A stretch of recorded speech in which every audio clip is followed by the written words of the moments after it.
don't normally do this, but I feel the need to do a follow-up on the episode that we just had, right? Because as I was having this conversation with Register about customer experience and how customer experience is this like thing that leads to some of your best marketing, to me, community as a marketing play is the thing that sits on the back, and I want to close the loop for everybody, and I want to just kind of present it. If you haven't listened to the episode of the Register about customer experience directly in front of this, it'll help you, but this is a standalone episode that will just kind of like nudge you in the right direction if you haven't heard this, of how to tie investing in culture into generating revenue. Hang on to your butts. Let's go.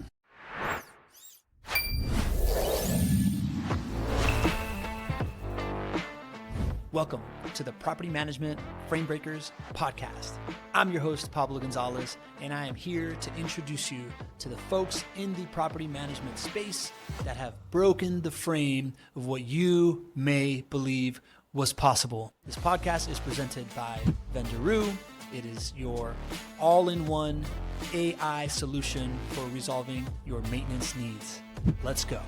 There are 1,001 reasons to invest in company culture. Nobody is a bigger believer than I am, and I know it's like a polarizing topic, right? Some people buy into it wholeheartedly. Other people are like, show me the money. But that's because folks don't talk about it from a revenue generation standpoint. When you talk about it from a revenue generation standpoint, people care, and that's why I'm going to talk about right now this idea that, to me, culture is the foundation of modern marketing. Now, what do I mean by that? You know, in the 60s, we used to see about 17 ads per day, right? Like dawn of television, stuff like that. By like the late 90s, we were seeing something like 700, something like that, right? Like 700 ads per day. Today, we see between 10 and 20,000 ads per day. That is a content apocalypse. AI is just getting started, so now people are going to have the capacity to make more and more crap, right? And I say all this because if you are just relying on the traditional marketing channels, SEO, ads, outbound sales, events, all that type of stuff, there is a race to the bottom in just about every single channel, except for one, which is word of mouth. Word of mouth is a compounding channel. The more word of mouth you get, the better. It's not like the more ad you spend, the harder it is to get to people, right? And most people shy away from word of mouth because they see it as this like home run shot. I'm going to do this like one thing, right? Like you could listen to this like customer experience podcast that we had immediately before this. Highly recommend, go check it out and be like, yeah, that's cool, Reese. But like, what's the ROI, right? Because I can't just like try to do like one special thing and then hope it works for marketing, right? Like you're not going to ever count on it unless you find a way to systematize it. And your boy here has actually found a way to systematize it. This is what my keynote was at Broker Owner in 2024 that put me on the property management map. I'm going to just give you the TLDR because it connects the dots of what we were just talking about investing in culture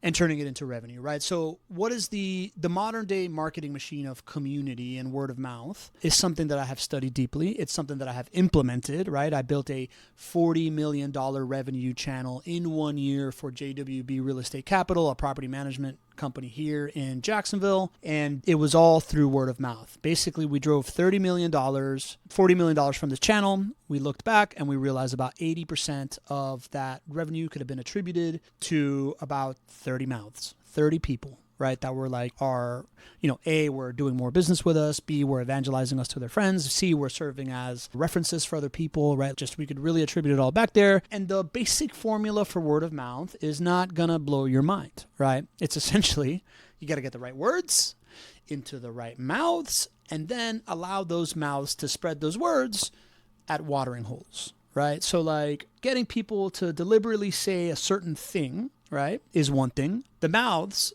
is generally, like the experts in your field, partners, but, like the most valuable mouths. Oh, sorry, your team, of course.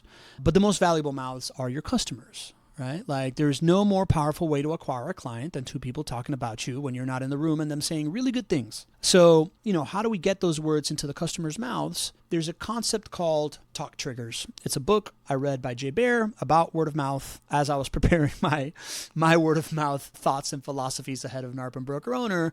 And I like the concept of talk triggers, right? Like it talks about, if I say DoubleTree Hotel, what do you think of? I'll wait. Was it chocolate chip cookie? Yes. That is a deliberate talk trigger that DoubleTree has planted for you to remember them by and to talk about them by, right? The fact that the Cheesecake Factory has a bajillion million menu items, that's a talk trigger, right? Like those things can be engineered. And why this fits in here, right, is because this customer experience stuff that I was talking about with Reese, those are talk triggers, right? If you systemize that type of stuff, the book Unreasonable Hospitality, the Dreamweaver section, the stuff that we're talking about of like figuring out ways to do special moments for clients consistently are talk triggers. And having a great culture, the idea that, man, every time I walk into Chick-fil-A or In-N-Out, the person that greets me feels like they're like the president of their high school and I leave in a better mood, inevitably, right? That's a talk trigger. And I've seen this inside of JWB. Inside of JWB, I describe it the same way, right? This company that we built this word of mouth phenomenon with. They have invested heavily in culture. And what happens there is that when you invest heavily in culture, then the words and the mouths, first of all, the words become the obvious words, right? Like the culture that you invest in, the culture you create, designing what you want to be known by, what your reputation needs to be like, right? The way you make people feel that way, that is what formulates the right words, right? So like if you want to be known for under-promising and over-delivering, you can do that as a company, right? Through culture, through creating core values that shine a light on those things when people are doing it right, acknowledge people for doing it right, reward people for doing it right, and lead by example, right? And people will continue to do it. This is how JWB has built their culture. And I'm sure that this show that we created, that's created all this word of mouth in this community, would not work without this culture piece, right? So you building your own deliberate culture is the foundation for these words that need to be put in people's mouths. And when you have a great culture, then everybody on your team becomes a potential mouth, right? Everyone on your team. We've had Greg, my co-host on the Not Your Average Investor show that we built this JWB community around. He has had business planning one week and anniversary trip the next week. So he hasn't been on the show for 2 weeks in a row, but that's no big deal because I can have somebody from his company show up to the show.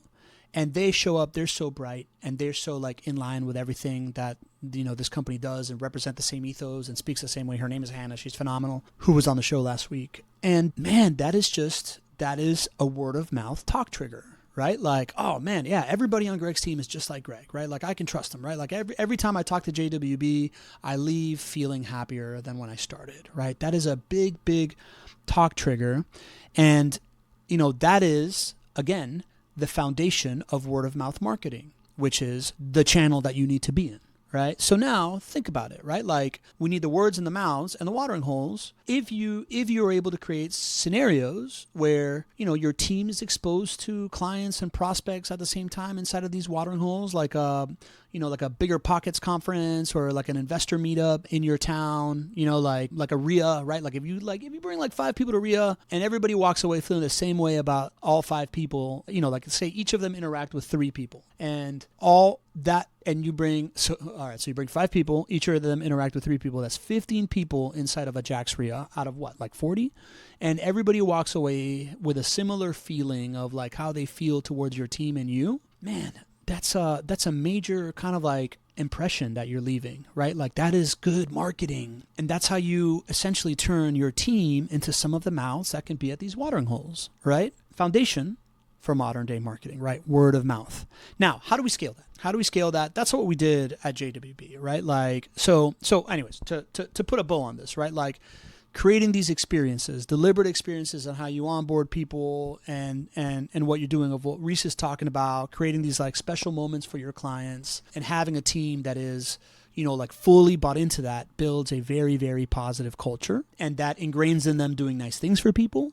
And then that means that when they're out at watering holes, they're going to be revenue generators no matter who they are inside of your company, right? Now, how do we scale that? To me, that's what we did at JWB, right? We created this like community, right? Based on an internet talk show. And really it's content that scales it, right? Like if you can create content with your team, talking about the things that your company values, that your clients also value, then you're scaling this word of mouth, this culture piece, right? And what does that look like? Talking about something that you value and then your clients value, the best way to put that is in a point of view narrative, right? So like if you create a point of view around the things that you value, under promising and over delivering, for example, for JWB, and you then, a point of view narrative is made up of essentially 5 pieces: how the world is, the problems with the world, how the world is changing, and how those problems are going to get worse if it continues to change that way, and then the way that would make how this change makes the problem actually go away, and then what that world looks like, right? So let's say under promise, over deliver. I'm literally just doing this on the fly right now, right? If I wanted to create a point of view around under promising and over delivering, I would say that when it comes to real estate investing, right? Like when it comes to property management, this is super helpful for you. When it comes to property management, a lot of the people that are landlords are accidental landlords, right? Like they weren't intending to be a real estate investor. It just happened in their life. You understand. And when they realize that property management exists, they'll go to a property manager, and the property manager, will be like, hey, like there's a lot of property managers out there that give the industry a bad reputation because they will overpromise, right? They'll be like, yeah, no problem. This is going to be totally passive. You're not going to feel any pain. I'm going to handle everything. And then that sets that accidental investor up to fail, right? And as we become more and more renter nation, and as property management becomes more and more lucrative, like the idea of like people like doing it themselves or not, or like these tools are going to get better. So it's in our best interest to create great experiences for rental property investors that don't know what they're doing. And the way that you create a great experience is by never promising anything that you're not 110% sure that you can deliver on, and maybe a little bit below. Because that way you will always exceed expectations. If you can underpromise and overdeliver and set those expectations correctly, every time you show up, you're building more and more trust. And that's going to keep this accidental investor longer in the asset class. It's going to have them speaking about property management as a good thing. And it's going to be better for the industry, right? So we do this. We underpromise and overdeliver. And that is a point of view on underpromising and overdeliver, right? Right? And overdelivering, right? So that is the narrative of that. Now, how do you make a content stream about that? What you call it the Under Promise Over Deliver podcast. You start talking to real estate investors about how they underpromise and overdeliver for their investors, right? Like for when they do stuff like this. Or you start talking to other property managers about how they do it, right? Like, or you start talking to realtors about how to do it, right? Or like I'm thinking of like in your local ecosystem of who you'd want to make friends with, you start talking to realtors about how they do that and how they set expectations for people and how they always keep their word, and like talk about how hard that is and like the different kind of like approaches that people have about that. And you'll become known for that, and that starts to scale this. And then as this content is being made and you're having these conversations, your team is fully bought in on this. They can have these conversations with people, and you can have them on the show as well. And then you can take it a step further, right? We talked about watering holes. You can show up to the watering holes. You can show up to the RIA as like having that conversation. Whenever anybody says something good about that, you say, oh, come on my podcast, right? And that's how you scale it, right? So like you insert this idea of the culture that you build being something that creates great experiences and your viewpoint around that. You create a narrative. You just insert the same pieces that I just said right now, right? Like create a narrative like that. And now when you introduce yourself, and they're like, oh yeah, cool. Like, let me ask you something, right? Like, how do you feel about kind of like real estate and the fact that people overpromise too much and get people talking, right? Instead of just like, oh, this is what we do, like start with that conversation everywhere you go. That's a really engaging conversation that you get people talking about themselves, thinking about a certain way, seeing you a certain way, right? So whatever your thing that is your culture that you really believe in, that's your true core value, start conversations with your true core value in mind, and asking people how they do it or how they think about it, or, why the world needs more of it, stuff like that. And if that starts going really well for you, then you can, you create that content stream around it because you've now had all these different conversations about it. And now when you show up to these places, your follow-up isn't, oh, let me take you to coffee.